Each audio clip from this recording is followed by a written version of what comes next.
I'm Shelby, and I'm going to be talking about Dein blaues Auge, written by Johannes Brahms. For a little bit of backstory on Brahms, he was born on May 7th in 1833 in Hamburg, Germany, and he died April 3rd in 1897 in Vienna, Austria.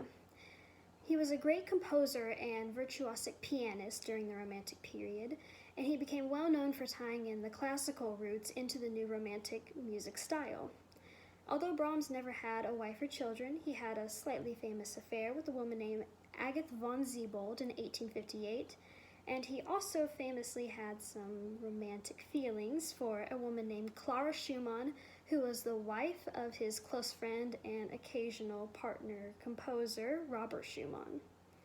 Dein blaues Auge was written in 1873 and was included in a collection of works called 8 Lieder in Songs, all by Brahms, in which Dein blaues Auge is song number 8.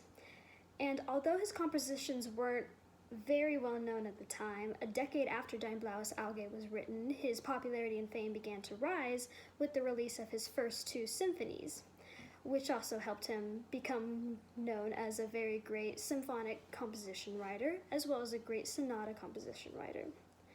Now, Dein blaues Auge gets its poetry from a man named Klaus Johann Groth. Groth was a very close friend of Brahms, and Brahms often set his music to Groth's poetry.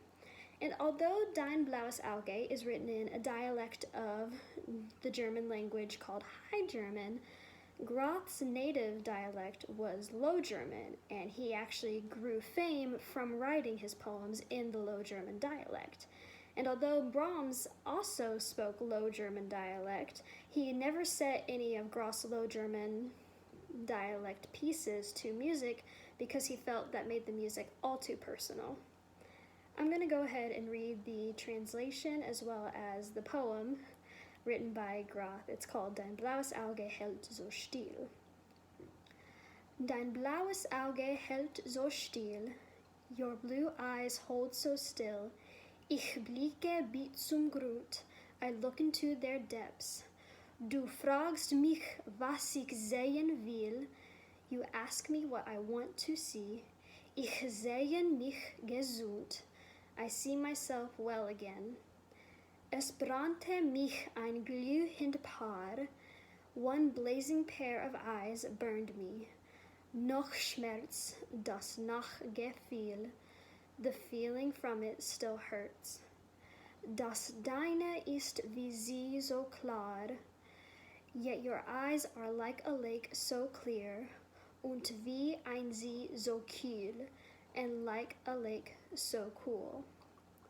Brahms had an interesting way of playing with word stress and text painting with the text into his music. For example, the first line, Dein blaues Auge hält so still.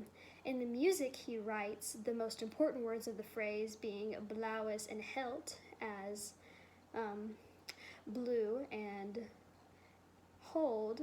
They're stressed longer than the other words, so it's your blue eyes hold so still, which adds an interesting type of stress to the words. And then the next line, Ich blicke bis zum Grund, I look into their depths. The musical line is descending as though your eyes are descending into the depths of someone else's eyes. Now, Brahms didn't do much with key modulation. And this song is set in E-flat major, and he only modulates to G-flat major for 2 stanzas. However, he did have a way of playing with different types of chords to almost feel like you're modulating the key, but you're not. For example, he used a lot of secondary dominants as well as secondary 7th chords, I suppose you would call them, to give the music an almost feel of changing keys until it goes back to the dominant of the key and you realize you're still in E-flat major. He also liked to use different types of chords within the key to give it an interesting color. For example, the most prominent progression of chords he used in the song is just a standard tonic, predominant, dominant, tonic phrase. But for his predominant, instead of using a major 4 chord in a major key, he used a minor 4 chord to give it an interesting feeling, almost of longing.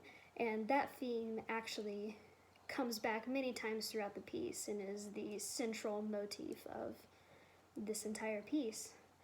Brahms had an interesting way of playing with word stress and text painting, as well as different chords and keys in his songs, and that's part of what made his songs so memorable. And the way he used these chords and colors in his songs is also what makes him so memorable to this day. Thanks.